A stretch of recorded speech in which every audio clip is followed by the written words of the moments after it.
አንድ አምላክ በሚሆን በአብ በወልድ በመንፈስ ቅዱስ ስም አምነን የካቲት 8 የክብር ባለቤት ጌታችን መድኃኒታችን ኢየሱስ ክርስቶስ ከከበረች የልደቱ ዕለት ከ40 ቀናት በኋላ ወደ ቤተ መቅደስ የገባበት ዕለት ነው። ጌታችን በ40 ቀኑ ወደ ቤተ መቅደስ ሲገባ ስለ እርሱ ትንቢት የተናገረችው ነቢይት ሐና ዕረፍቷ ነው። በተጨማሪም ዕለቱ ልደተ ስምዖን አረጋዊ ይባላል። ከነገሥታት ወገን የነበረ ሲሆንም ዓለምን ንቃ ዋሻ ገብታ 11 ዓመት በታላቅ ተጋድሎ ስትኖር ምግቧንም የሰማይ ወፎች ያመጡላት የነበረችው ቅድስት ዓመተ ክርስቶስ ዕረፍቷ ነው። በስመ አብ ወወልድ ወመንፈስ ቅዱስ አሐዱ አምላክ። በስመ አብ ወወልድ ወመንፈስ ቅዱስ አሐዱ አምላክ። በስመ አብ ወወልድ ወመንፈስ ቅዱስ አሐዱ አምላክ አሜን። የካቲት 8 ቀን የክብር ባለቤት ጌታችን መድኃኒታችን አምላካችን መድኃኔ ዓለም ኢየሱስ ክርስቶስ ከከበረች የልደቱ ዕለት 40 ቀናት በኋላ ወደ ቤተ መቅደስ የገባበት ዕለት ነው። ለዚህ ምስጢር አገልጋይ የሆነው የ83 ዓመቱ ደካማው ሽማግሌ ጻድቁ ዮሴፍና የብርሃን እናቱ ክብርት እመቤታችንና ተወዳጅ ልጇ ጌታችን ሆነው በእስራኤል ሕዝብ ላይ የሠራውን ሕግ ይፈጽሙ ዘንድ መሥዋዕትም ሊያቀርቡ ወደ ቤተ መቅደስ መጡ። በዚህ ጊዜ ነው ስምዖን አረጋዊ ጌታችንን ታቅፎ ትንቢትን የተናገረው። ነቢይት ሐናም ከምኵራብ ሳትወጣ በጾም በጸሎት እግዚአብሔርን እያገለገለች ይህችን ዕለት በተስፋ ትጠብቃት ነበር። የአሴር ወገን የሆነች የፋኑኤል ልጅ ነቢይት ሐና ዘመኗ አልፎ ሌሊትም ቀንም ከምኵራብ ሳትወጣ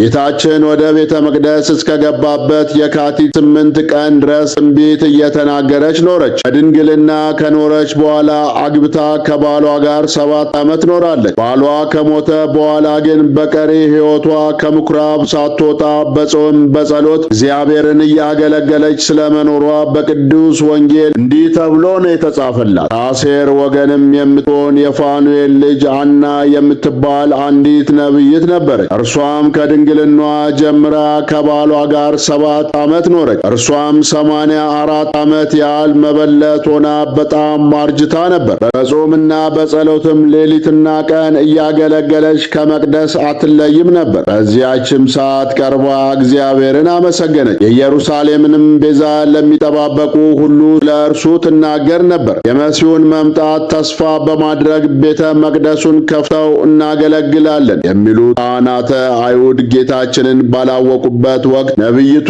ሐና ግን መድኃኔ ዓለም ክርስቶስ በተወለደ በ40 ቀኑ ወደ ቤተ መቅደስ በገባበት ጊዜ የዚያን ሰዓት ተነስታ ልክ እንደ ስምዖን አረጋዊ በአምላካዊ ምስጋና አመስግነዋለች። የኢየሩሳሌምንም መዳን ተስፋ ያደርጉ ለነበሩ ሁሉ ለጌታችን ትንቢትን ከተናገረች በኋላ የካቲት 8 ቀን በታላቅ ክብር አርፋለች። የነቢይት ሐና ረድኤት በረከቷ ይደርብን፣ በጸሎቷ ይማረን። ስምዖን አረጋዊ በሉቃስ ወንጌል ምዕራፍ 2 ቁጥር 26 ላይ መሲህን ሳያይ ሞትን እንዳያይ በመንፈስ ቅዱስ ተረድቶ ነበር ተብሎ የተነገረለት ነው። ጌታችን በኦሪት የታዘዘውን የሙሴን ሕግ ለመፈጸም በ40 ቀኑ እናቱ እመቤታችንና ዮሴፍ ይዘውት ወደ ቤተ መቅደስ ሄደው ሳለ ስምዖን አረጋዊ ጌታችንን ተቀብሎ ታቅፎት ጌታ ሆይ አሁን እንደ ቃል ባሪያን በሰላም ታሰናብተዋለህን? ዓይኖቼ ማዳንን አይተዋልና በማለት የታቀፈውን አምላኩን በሞት እንዲወስደው ለምኖታል። እመቤታችንንም ወደፊት በልጇ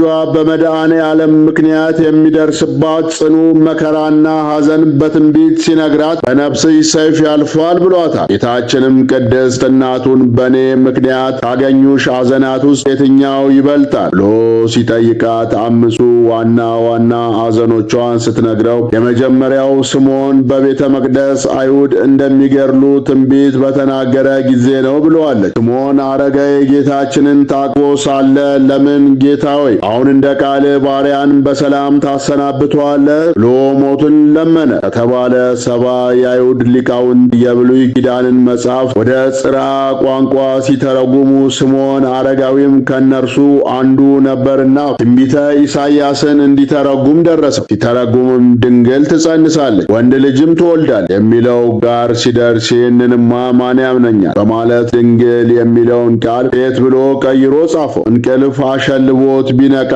ሴት ብሎ የጻፈው ተፍቆ ተመልሶ ድንግል ተብሎ ተጽፎ አገኘው። ደንግጦ አሁንም ድንግል የሚለውን ሰርዞ ሴት ብሎ ጻፈ።